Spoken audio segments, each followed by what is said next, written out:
उम्मीद करते हैं आपसे भी। टंकराम वर्मा जी से भजन कौन कौन सुनना चाहते हैं, एक बार हाथ खड़ा करके बता दीजिए प्लीज। टंकराम वर्मा जी से, वो कह रहे हैं जब तक सभी के हाथ खड़े नहीं होंगे तब तक भजन नहीं गाएंगे। एक बार हाथ खड़े करके बता दीजिए, क्योंकि बहुत लोग आपको टीवी के माध्यम से इस वक्त देख रहे हैं, छत्तीसगढ़ की पूरी जनता। प्लीज। देखिए, मैं एक चीज बताना भूल गया था कि हमारे माननीय मुख्यमंत्री जी ने खेल को प्रोत्साहित करने के लिए एक बहुत बड़ी घोषणा की है कि जो बच्चे ओलंपिक में गोल्ड मेडल लेके आते हैं उनको 3 करोड़ रुपए का पुरस्कार।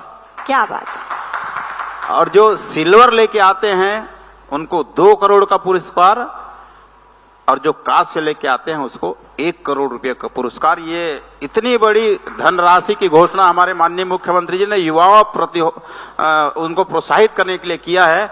और मैं आज भजन और छत्तीसगढ़ी गीत ना गा करके मैं हमारे माननीय मुख्यमंत्री की जो भाव है इस छत्तीसगढ़ के लिए उनको मैं प्रकट करना चाहता हूं।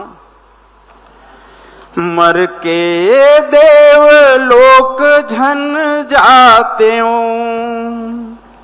मर के देव लोक झन जाते कहूँ जन्म झन पाते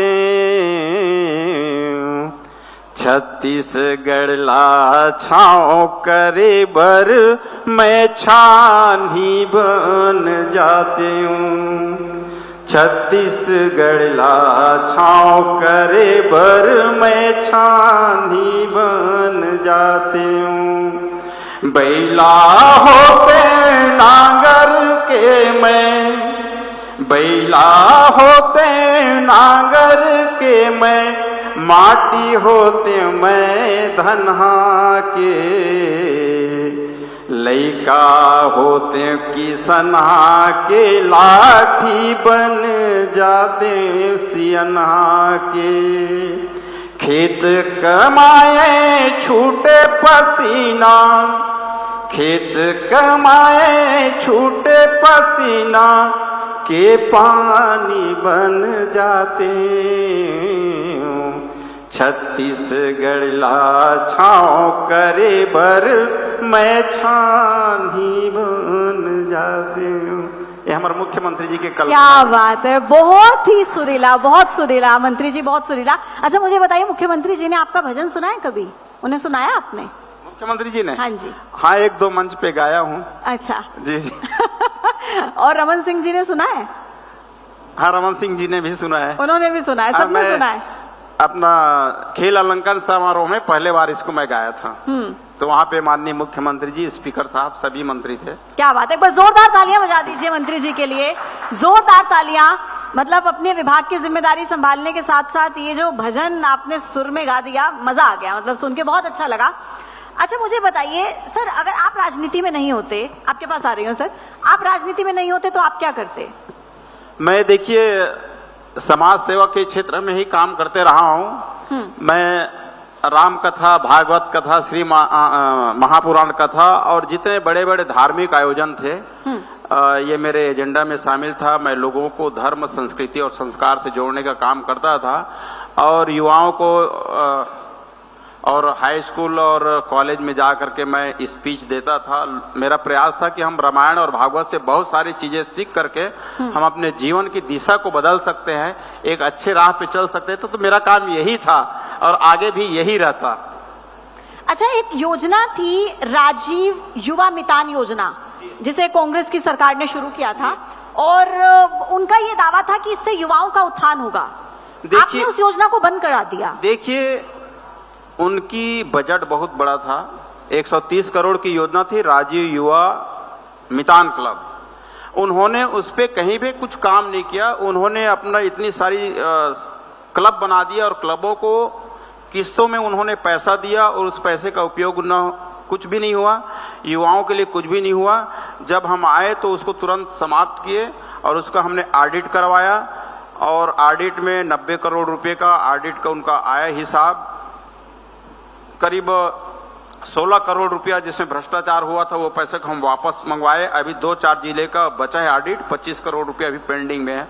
तो उन्होंने खेल के लिए कुछ भी नहीं किया। हमारी सरकार आने के बाद माननीय विष्णुदेव साय जी के नेतृत्व में हमने युवाओं के लिए बड़े बड़े काम किए हैं। और एक खुशखबरी बता रहा हूं कि हमारे छत्तीसगढ़ के युवा जो कई क्षेत्रों में काम कर रहे हैं, कला के, साहित्य में, उद्योग में, व्यापार में, कृषि में, जितने भी क्षेत्र में काम कर रहे हैं, जो विधा हासिल किए हैं, उसके लिए हमने छत्तीसगढ़ राज्य खेल युवा रत्न पुरस्कार की घोषणा किए हैं। और इनको भी हमारी कोशिश है कि 29 को नहीं रखेंगे, खेल है, मतलब दूसरे डेट पे रखेंगे। योजनाएं बना दी हैं और पुरस्कारों की घोषणा कर दिया। बस छत्तीसगढ़ में वो पुरस्कार लेने वाले युवा होने चाहिए, काम करें और सरकार तैयार है पूरे तरीके से। क्या बात है सर। श्याम बिहारी जी, जब आपने स्वास्थ्य विभाग की जिम्मेदारी संभाली, उस समय आपके सामने क्या चुनौतियां थी?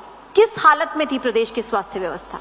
देखिए, मैंने शुरू में ही बताया कि वाकई में जब मैं संभाला तो मुझे लगा कि स्वास्थ्य विभाग ही वेंटिलेटर में है। शुरू में तो कुछ समझ में नहीं आया, बहुत बड़ा डिपार्टमेंट।